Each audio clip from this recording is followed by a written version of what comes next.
रक्सीको लास्ट दिन अब भोलिदेखि नो दारू।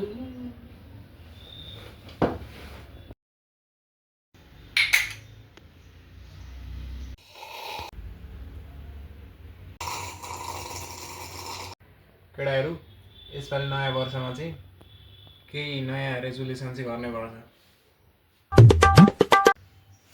यार अब रक्सी नै छोड्नुपर्छ होला यार, तर वैशाखमा छोड्न मिल्दैन। नयाँ वर्षको पहिलो महिना हो नि त, र यसलाई त हान्नै पर्यो। Tough decision. जेठ त सुन्दै जाँठा जाँठा जस्तो लाग्छ। के छोड्नु जान्छ त्यतिखेर त? असारमा त धेरै पानी पर्छ, मौसमले च्याले हाल्छ, के छोड्नु हौ। साउनमा त झन् सुध्रिने मौकै छैन, कपालै काट्न मिल्दैन। भदौमा त मेरो बर्थडे छन्, पार्टी खाँदैनस्? असोज equal to Dashain, Dashain equal to रक्सी। अब असोजमा रक्सी कसरी छोड्नु?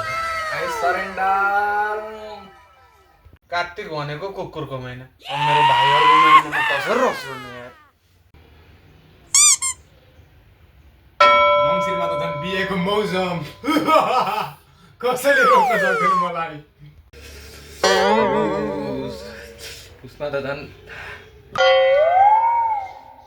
तात्तिनै पर्यो। तिमीहरूको दाइको बर्थडे वाइल्ड हुने हो।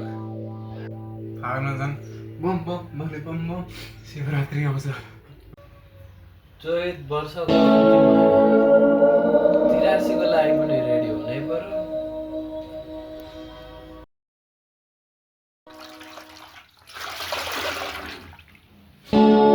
केटा हो न्यु इयरको लागि प्लान बनाउने होइन? जाने चाहिँ कहाँ? जाने चाहिँ कहाँ? खोइ जाने त भन्दै थियो केटाहरूले। कति जाने हो? अनि चिल चाहिँ कहाँ हान्ने? सागुरी गढी? ल ल okay. Damn, I'm too excited यार। Okay sure. Hello guys, welcome to my blog. Happy new year सबैलाई। अनि आज हामी जाँदैछौँ सागुरी गढी, अनि हाम्रो केटाहरू पनि आउँदैछ।